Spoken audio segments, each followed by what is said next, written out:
같이 그렇게 막 엄청 어렵거나 그렇지 않으니까 그렇게 수치는 당연히 알아두셔야 되고요. 자, T3, T4는 변수에 영향을 많이 받는데요. 별로 중요하게 생각하지 않으셔도 돼요. 가장 중요하게 생각하실 거는 그냥 TSH랑 프리 T4만 보면 돼요. 그 밑에 설명은 제가 찾아놓은 거거든요. 그러니까 그냥 참고치로 T3, T4까지 그냥 같이 조사를 하는 거지 좀 영향을 많이 받는다고 하니까 TSH랑 프리 T4 위주로 보시고 수치는 알아두셔야겠죠. 자, 그럼 전신 갑상선 기능 저하증의 주소는 어떻게 되느냐? 전신 피로감 비특징적인 주소예요. 왜? 갑상선 기능 항진증 저하증 다 나타나고요. 뭐 부신 피지 문제 있을 때도 나타나고 이거는 체크할 수 없는 부분이고요. 중요한 거는 부종, 체중 증가, 변비, 추일 많이 탐 100% 요걸로 나와요. 문제 100%예요. 제가 이거 뒤에 해설 보고 만든 게 아니라 문제 보고 만든 거거든요. 100% 이걸로 나와요. 자, 외우기도 쉬워요. 자, 부종은 왜 일어나느냐? 뒤에 한번 다시 설명하겠지만 갑상선 호르몬의 기능 중에 하나가 우리 몸에 있는 점다당질이라는 성분을 분해하는 역할을 해요. 갑상선 기능이 저하가 됐죠. 그러면 갑상선 호르몬이 못 나오겠죠. 그러면 우리 몸의 점다당질이 분해가 안 되겠죠. 그럼 간질에 점다당질 성분이 쌓여요. 그럼 얘네들이 삼투압 성분으로 작용을 하겠죠. 그러면 물을 끌어당겨요. 그래서 몸에 부종이 생기는 거예요. 그래서 이걸 점액 부종이라고 하잖아요. 점다당질에 의해서 생기는 거거든요. 점액 부종. 자, 체중 증가. 이거는 외워서 이렇게 설명드리는 게 아니라 해리슨에 그렇게 나와 있어요. 체중 증가의 원인은 부종 때문이다. 체중 증가는 부종 때문에 일어나요. 자, 요거는 외우는 거예요. 자, 변비가 있으니까 체중이 증가하겠죠. 그렇게 같이 외우시면 되고요. 추위를 많이 타는 것도 뭐 아시잖아요. 갑상선 기능이 저하되면은 몸에 열 생산이 안 되니까 추위도 많이 타는 거 어렵지 않게 아실 수 있고요. 자, 100% 책에 나와요. 그러면 갑상선 기능 항진 치료받은 히스토리, 갑상선 암으로 절제술 받은 히스토리 이런 거 나오면 갑상선 기능 저하증으로 생각하시면 되고요. 진단은 아까도 말씀드렸듯이 내분비 진단은 그냥 측정하면 돼요. 얘도 그냥 측정해요. TFT 측정을 하는 거고요. TSH가 가장 유즈풀한 툴이다. 이렇게 나온 거라서 자, 갑상선 기능 항진증, 갑상선 기능 저하증 진단은 그냥 TFT예요. 근데 치료 반응을 측정하는 게 시험 문제로 나왔잖아요. 기출 문제로 나와 있는데 갑상선 기능 저하증은 TSH로 치료 반응을 측정을 해요. 그리고 갑상선 기능 항진증은 프리 T4로 측정을 해요. 그렇게 구별해서 알아두시면 돼요. 자, 그 이유는 또 설명드릴 거예요. 치료는 레보틱신을 하고요. 레보틱신을 하고 TSH 농도에 따라 영향을 조정을 해요. 치료 목표도 TSH를 정상화하는 거예요. 근데 TSH 뒤에 갑상선 기능 항진증에서 TSH를 치료 툴로 못 쓰는 이유 중에 하나가 너무 오랫동안 억제되어 있어서 반응하지 못한다고 되어 있어요. TSH 자체가 원래 반응이 느려요. 반응이 느린데 갑상선 기능 저하증은 급한 질환도 아니고 그냥 TSH 반응이 점진적으로 일어나므로 용량 변화시킨 다음에 2개월 후에 측정해요. 2개월 후에. 그래서 TSH로 치료 목표를 잡는 거고요. 2개월 후에 이제 정상화가 되면 그때부터는 1년이나 2년, 3년 정도 간격으로 측정을 하면 된다고 나와 있고요. TSH 반응이 이렇게 늦기 때문에 간혹 갑상선 기능 저하증 환자 중에 약을 안 먹고 이건 여담인데 약을 잘 안 드시는 분이 계신데요. 왜? 사이로이드 호르몬은 즉각적으로 증상이 나타나지 않아요. 며칠 안 먹고도 괜찮거든요. 그러니까 나 나은 것 같아. 이랬다가 이제 병원 갈 날이 됐어요. 안 먹으면 혼날 것 같아. 그래서 먹어요. 먹으면 TFT 측정을 해보면 사이로이드 호르몬은 정상으로 나와요. 근데 TSH가 증가되어 있어요. 이러면 이분들은 안 먹다가 병원 오기 전에 먹은 거예요. 그만큼 TSH는 반응이 느려요. 며칠 전에 먹는다고 곧바로 늘어나지 않아요. 그렇게 하시면 되고요.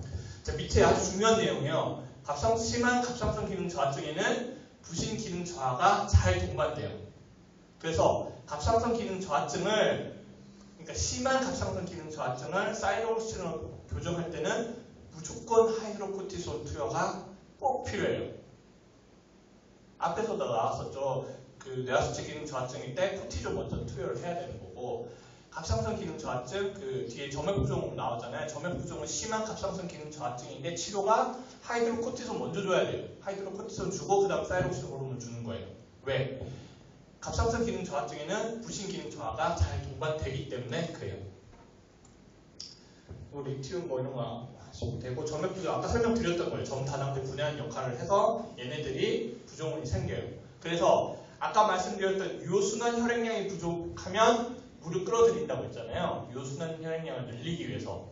그래서 부종이 생긴다고 했는데 그때는 피팅 이데마가 생겨요. 그 TV 앞에 눌러보는 거 아시죠? 눌렀을 때 눌렀다가 천천히 회복되면 그 피팅 이데마예요.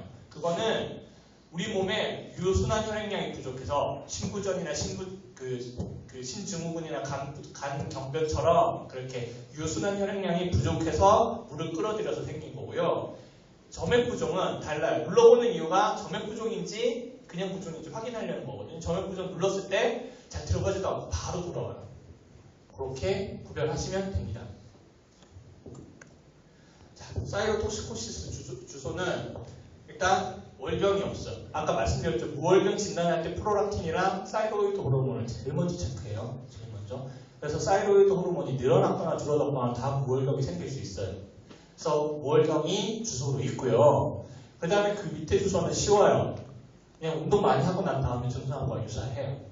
두근거리고 빈맥이고, 왜냐하면 얘네들이 메타볼리즘에 영향을 미치는 호르몬이기 때문에 그럴 수밖에 없겠죠. 그리고 뭐 헬스 해보신 분들은 알겠지만 무거운 거 들고 나면은 손 겁나 떨리거든요. 딱 운동하고 난 다음에 그 증상이 그렇게 하시면 되고요. 당연히 진단은 그냥 내분비는 그냥 체크하면 돼요. 단 혈중 변동 심한 것만 네거티브 피드백을 이용한다. 그렇게 이해를 하시면 나중에 까먹더라도 유추해 갈 수 있어요. 유추해 갈 수 있어. 자, 치료. 가장 많이 쓰는 건 약물이에요. 프로페시오라스요. 근데 기출문제에는 가장 효과가 빠른 건 수술. 이게 나와가지고 헷갈릴 수가 있는데 가장 많이 쓰는 건 약제예요. 근데 당연히 효과 빠른 건 당연히 수술이겠죠. 수술은 떼버리는 거니까. 떼버리니까 바로 회복이 되겠죠. 빠른 건 수술이지만 그래도 그 약제로 조정이 되기 때문에 그 프로페시오우라시를 가장 많이 사용해요. 아니면 메시마졸 있죠. 그리고 아까 말씀드렸던 항진증은 일단 수술이에요. 근데 약물로 가능한 게 예외 하나가 이거예요. 뒤에 예외 다시 체크해 드릴 건데요. 예외 하나가 갑상선 기능 항진증이에요. 그리고 치료 농도 조절은 TSH로 그 갑상선 기능 저하증에는 TSH로 한다고 했었잖아요. 근데 갑상선 기능 항진증은 프리티포예요. 단 관해가 유지된다면 그때부터 가능하대요. 왜? 회복이 밀려서 안 되는 거기 때문에 일단 TSH랑 프리티포가 가장 중요한데 갑상선 기능 저하증에는 TSH로 하고 갑상선 기능 항진증에는 프리티포로 한다. 이렇게 비교해서 외워두시면 나중에 덜 까먹으실 거예요. 수술을 재발하는 경우에 아래에 쓴다는 거는 뭐 아실 테고, 아까 말씀드렸던 사이로이드는 원래는 혈당을 높이는 역할을 하는데 리바운드로 인슐린을 분비를 시켜요. 인슐린이 분비가 되면 K 플러스가 셀 내로 이동을 할 테니까 하이포칼레미아가 생겨요. 그래서 치료는 사이로이드 호르몬이 늘어나서 생긴 거기 때문에 사이로톡시코시스 교정하면 되고요. 그리고 하이포칼레미아 때문에 하이포칼레미아의 가장 흔한 주소가 그 근무력증이에요. 하이포칼레미아는 뭐 어떤 이유든 하이포칼레미아가 되는 근무력증이에요. 그래서 KCL 투여를 하면 되고요. 문제는 이런 식으로 나온다고, 이거는 제가 그 기출문제 보고 쓴 게 아니라요. 어떤 책에 이런 식으로 기술이 되어 있더라고요. 그래서 가지고 왔고요. 자, 사이로톡시코시스. 루볼 솔루션이 아이오다이드로 되어 있잖아요. 아이오다이드로 이루어져 있는데 저는 좀 헷갈렸어요. 왜 얘가 갑상선 혈류를 감소시키고 갑상선 호르몬을 감소시키느냐. 근데 이 역설적으로 다량의 요오드를 섭취하면 역설적으로 그런 현상이 일어난대요. 이해하시는 데 도움되려고 써놓은 거고요. 수술 처치에 갑상선 혈류 감소로 루볼 솔루션을 쓰고요. 프로피시오라실은 그 임신 중 사용 가능하다는 거 아시면 되고요. 자, PTU 사용할 때 가장 커다란 문제가 그 에이그레뉴로사이토시스거든요. 그 무과리구증이죠. PTU의 가장 흔한 부작용은 아니에요. 아주 드문 부작용이긴 한데 너무나 위험한 부작용이라서 알아두시는 게 좋아요. 그래서 항갑상선제 약을 먹고 있는 환자가 감기라면서 목이 아프다고 하면 빨리 CBC 확인해야 돼요. 이렇게 위험하면 그럼 평소에 CBC 계속 체크를 해가지고 확인을 하지 그러냐? 맞아요. 근데 그게 안 되는 이유가 이 에이그레놀사이티스가 점진적으로 일어나는 게 아니라 정상이다 갑자기 뚝 떨어진대요. 그래서 어차피 팔로우는 안 되고요. 의심될 때 바로 체크를 해줘야 된다고 합니다. 그리고 사이로이다이티스인데요. 서브아큐트 리포사이틱은 아시죠? 자, 일단 얘네들 사이로이다이티스는 갑상선 기능 항진증이랑 똑같이 와요. 똑같이. 왜? 증상 내원하는 것도 갑상선 기능 항진증 증상으로 앞에서 외웠던 뭐 빈맥, 뭐 수질떨림 이런 거 똑같은 증상을 내원하고요. 갑상선이 단단하게 커져 있다. 이것도 그렇고요. 그래서 구별할 수 있는 거 가장 중요한 건 아시다시피 RAI예요. 갑상선 기능 항진증에는 갑상선 호르몬 생산이 많기 때문에 RAI도 늘어나요. 근데 이 사이로이다이티스는 RAIU가 감소해요. 이게 가장 커다란 DDX예요. 가장 커다란 DDX. 그러니까 RAIU 감소. 이거 보면 무조건 사이로이다이티스다 아시고 추천병력 나오면 리포사이틱이고 뒤에 뭐 URI 알았다 이러면 뭐 그냥 서브아큐트 사이로이다이티스고요. 그렇게 하시면 되고요. 얘네들은 구별하셔야 되는 게 갑상선 가입 기능 항진증으로 왔기 때문에 PTU 줘야 된다? 절대 주면 안 돼요. 얘네들은 그냥 셀프 리미팅 하기 때문에 그냥 대증 치료만 하면 돼요. 그래서 구별해야 돼요. 그래서 RAIU 체크가 중요해요. 그렇게 하시면 되고요. 그리고 서브아큐트 사이로이다이티스는 아시는 거죠. 얘도 똑같이 잘 치유되고요. 자, 고이터로 구별할 수 있느냐? 저하증도 고이터가 생기고 항진증도 고이터가 생기고 사이로이다이티스 두 개 다 고이터가 생겨요. 그렇기 때문에 이거는 구별이 안 돼요. 다 고이터가 생긴다는 거 아시면 되고요. 그 이유 중에 하나가 항진증은 당연히 TSI가 생성이 돼서 사이로이드를 자꾸 자극을 하니까 고이터가 생기는 거고, 저하증은 호르몬이 안 나오니까 TSH가 자극을 해서 생기는 거고, 다 자극해서 그렇게 고이터가 생기는 거 이렇게 한꺼번에 알아두시면 헷갈릴 염려 없고요. 다 생긴다 그렇게 하시면 되고요. 뭐 다 목에 이상이 생기는 게 앞에 4개는 다 고이터가 생기고 뒤에 배우는 2개는 노듈이 만져지는 거고 다 목에 이상이 생겨요. 자, 솔리타리 사이로이드 노듈. 왜 솔리타리라고 따로 탁 되어 있느냐?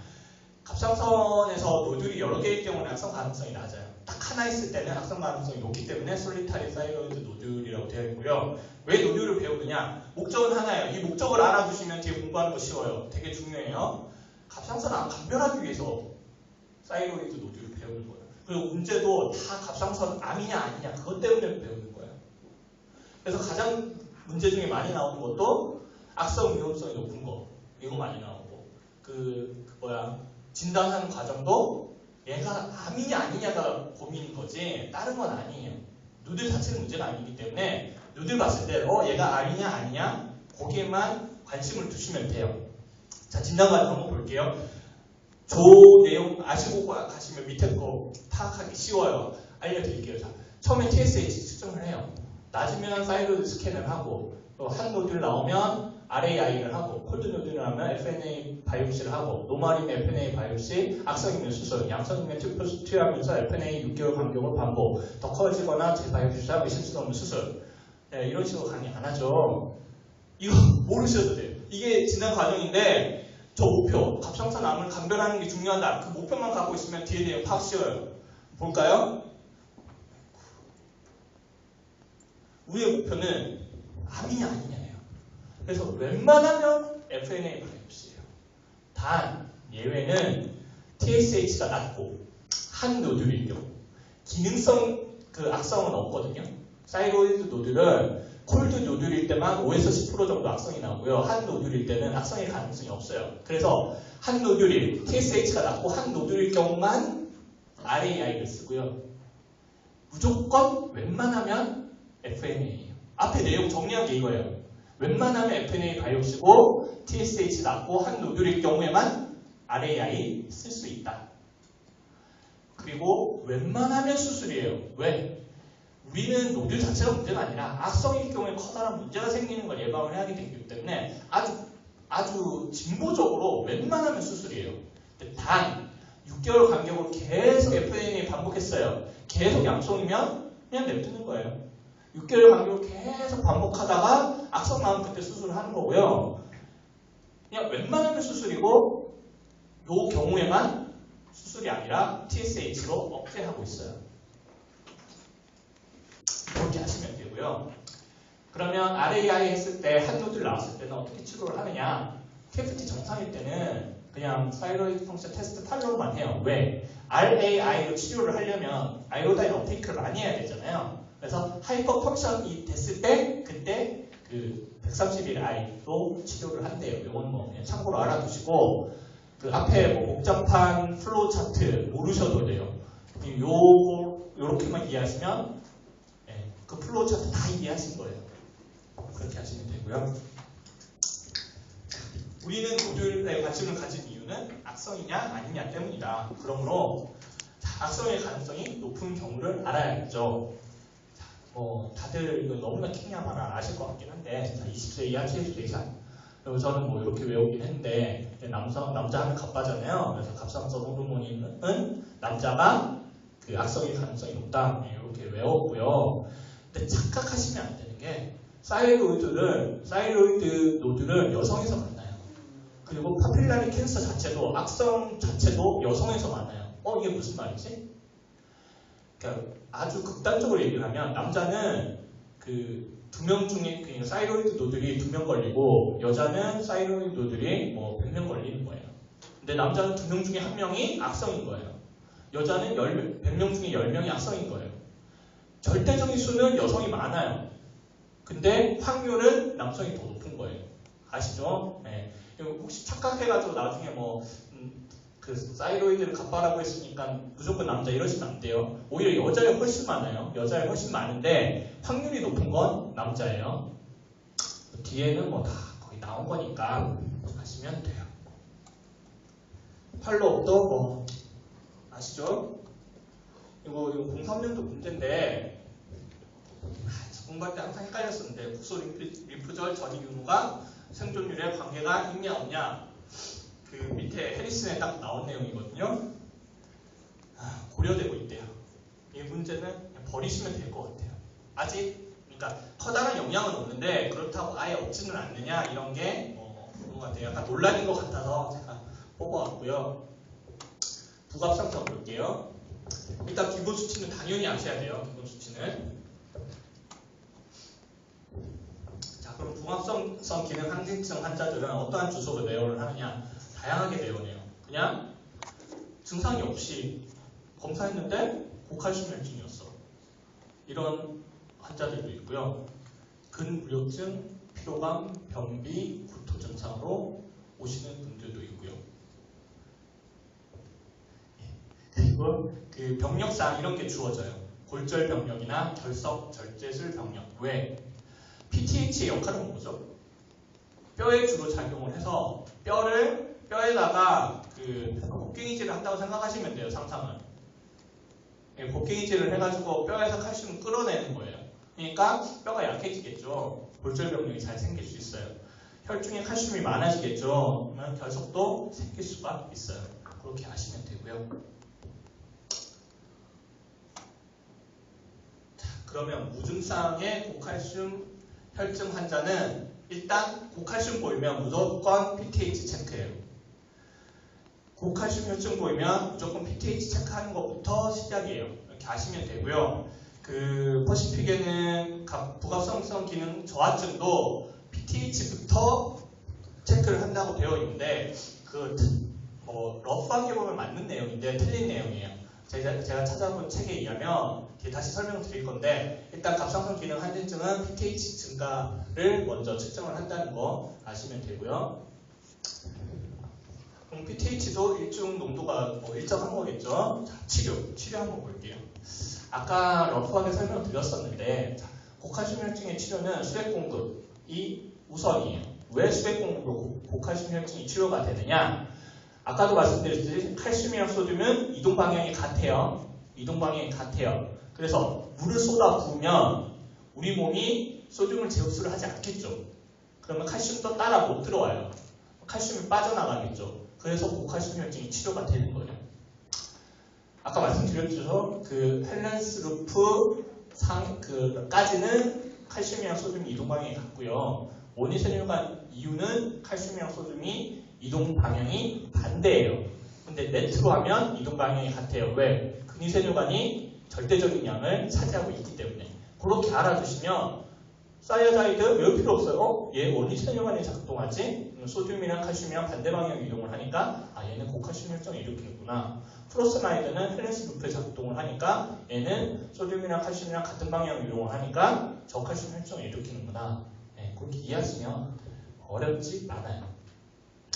자, 비스포스포네이트든 효과는 칼시토닌이나 생리식염수에 비해 강력해요. 그러면 고칼슘 혈정도 이거 쓰면 되지? 싶은데 체배 효과가 2에서 4일째 이후에 나타나기 때문에 응급시에는 생리식염수나 칼시토닌과 병용을 해야 된다고 합니다. 칼시토닌은 안전하고 독성 적지만 작용이 약하다고 하네요. 이렇게 알아두시면 되고요.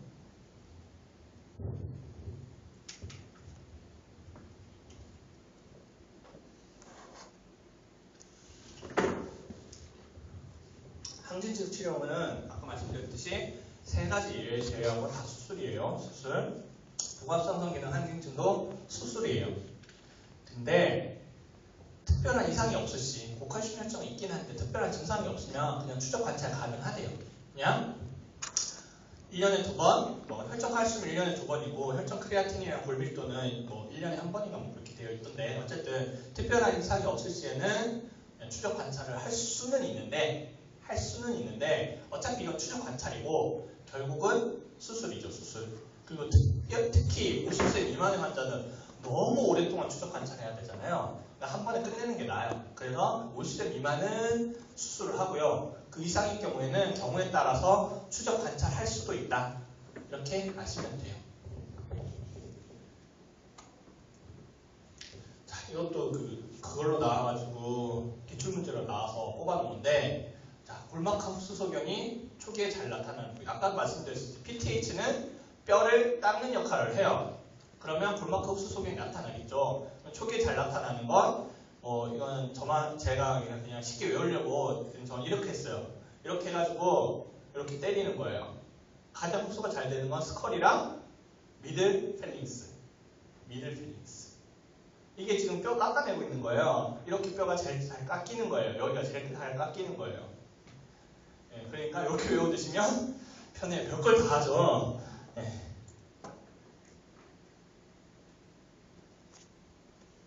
자, 그러면 복합상선 기능 저하증 주소는 뭐냐? 유명한 거죠. 크보스텍스랑 트로세아우 사인. 이거 발음이 어려운데 아시죠? 크보스텍스는 여기 뺨 이렇게 하면은 연축된 그 수축하는 거고 트로세아우 저거 어떻게 되는지 모르겠는데 트로세아우는 여기에 그 커프 감으면 연축되는 거죠.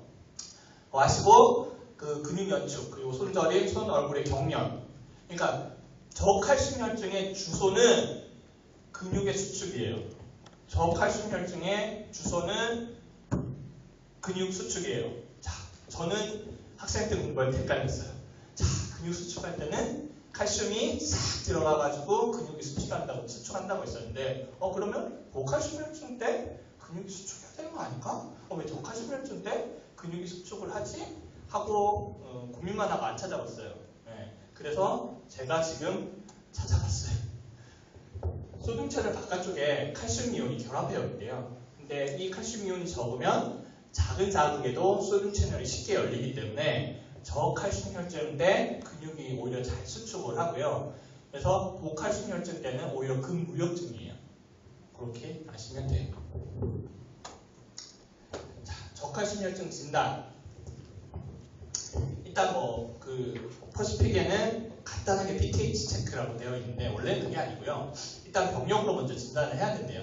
신부전, 급성췌장염, 종양 용의 중군 이런 게 인지 아닌지 먼저 체크를 하고요. 근데 만약에 요거면 엄청난 증상 주소들이 그 문제 기술이 되어 있겠죠. 이런 거 없이 그냥 저칼슘 혈증일 때 일단 인부터 체크를 하셔야 돼요.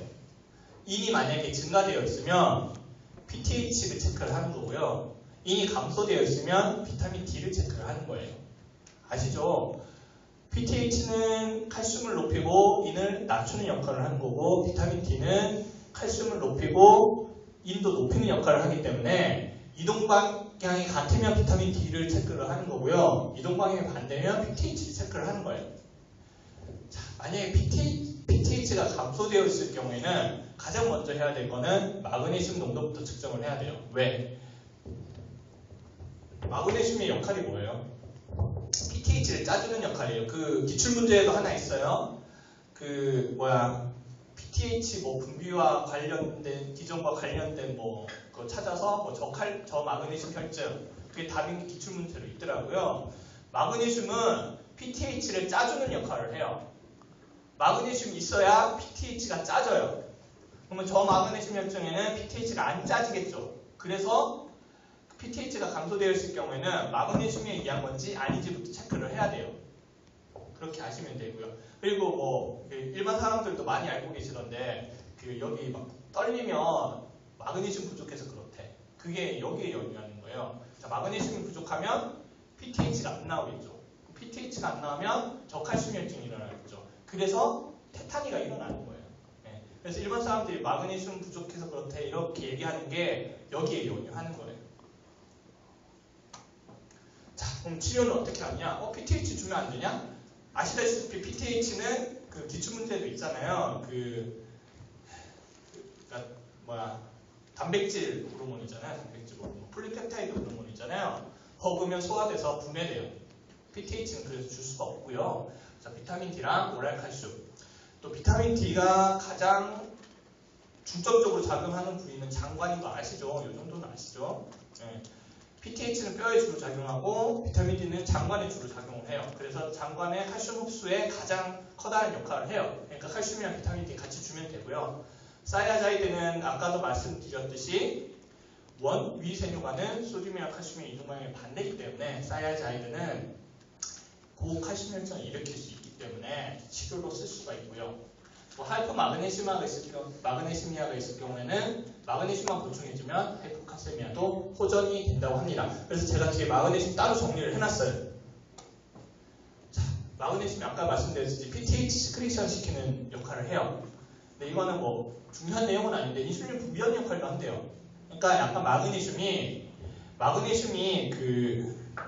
몸에 여러 가지 효소에 고체로 작용을 한대요. 그래서 역할이 너무 다양해요. 너무 다양해서 마그네슘의 역할을 어떻게 한 단어로 정리할 수가 없어요. 너무 다양해요.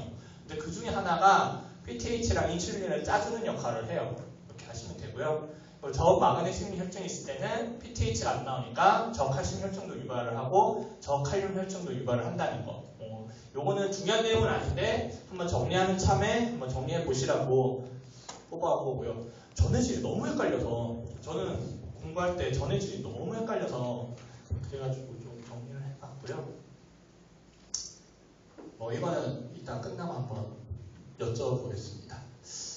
전해질을 제가 한번 정리를 해서 한번 알려드릴까 싶거든요. 그래서 이게 얼마나 수요가 있을지. 왜냐하면 요거는 몰라도 솔직히 합격에는 지장 없거든요. 근데 알면은 그만큼 고득점을 노려볼 수는 있고요. 아무래도 이렇게 좀 성적이 좋은 사람들은 좀